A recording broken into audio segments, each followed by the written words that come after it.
This is Daily Flash with your hosts, Andrea Jackson and Mitch English. Trending news and entertainment. This is Daily Flash. Hi, everyone. I am Mitch English. I'm Andrea Jackson. This is Daily Flash, your source for trending news and entertainment. We love our Netflix, don't we? Netflix just has done everything. Everybody knows when you talk about watching a movie online, say, well, Netflix it. It's part of our lexicon, if you will. They are kind of taking a look at kind of what Disney did with the Galactic Star Cruiser experience, Star Wars, where you go to this hotel and it's an immersive hotel. You're really going on a cruise to outer space, and you had to come up with a character and that sort of thing.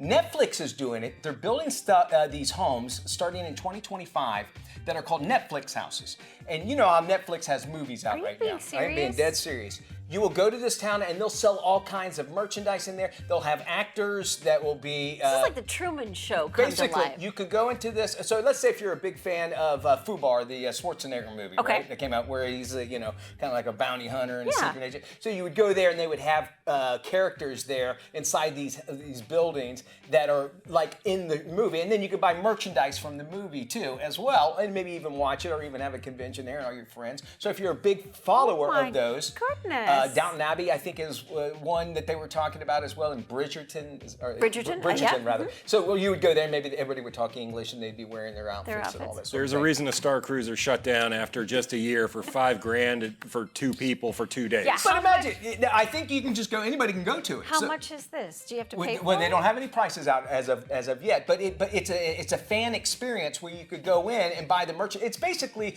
at the end of every ride that you go to, you walk through the big gift shop. Yeah. It's going to be like that, but it's also going to be staffed by people dressed up as characters. Please from the TV exit show. through the gift shop. Which you will always will. So, and if you walk into the gift shop, there's really So can you stay there, or is it just kind of like an attraction? It's going to be like an attraction, yeah. I don't think necessarily they're calling them houses right now. They have not determined which city they're going to be in, but these are going to be brick and mortar. They're just trying to be Westworld. Everything's trying to be Westworld now. 100% Westworld, which is a great show. Life imitating art. Yeah. Okay, very good. Well, check this out. A man has gone viral after he filmed himself rushing into an outback river to save his dog from being drowned by a wild, frightening kangaroo. Unfortunately, the man's skills at Brazilian Jiu-Jitsu were no match for this 7-footer. You can hear the man cursing at the kangaroo as the wild animal holds his dog just above the water. Moments later, the kangaroo is seen lunging at the man with its arms and claws visible before the video cuts to black and hits the water. We are happy to report, though, that the dog, the man, and the kangaroo all survived the ordeal with no harm done. Just a lot of frayed nerves after the fact. So who won the fight, you think? I think I've heard people saying the kangaroo really kicked the guy's I think it was butt. the kangaroo, but you got to say, there's two people in the world that are built different: Australians and Floridians. Because we will jump in the water here to fight a gator over our dog, and so will the Aussies. That's a great point. Kangaroos. And if I've noticed anything from any cartoon, a kangaroo gets on their tail and they can kick it with those other feet. So not only that's what Warner Brothers taught here, me. Fine. Bugs Bunny fought many kangaroos. Right. True, but he didn't have that extra tail to lift pivot him up off and of. kick him. Yes. It's a heck of a move.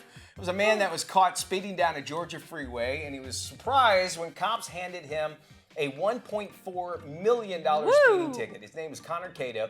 He was driving through Savannah, Georgia, when the State Patrol there caught him going 90 and a 55.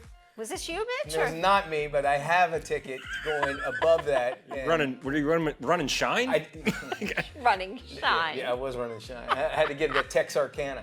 Anyway, luckily for Cato, the $1 million fine actually just basically was a placeholder for a mandatory court appearance. The ticket was generated by e-citation software used by the local court and automatically applies to super speeders. Anyone caught speeding more than 35 miles over the posted speed limit must appear in court with a judge who determines that final amount. That must have changed because I was well over that and I didn't have to go.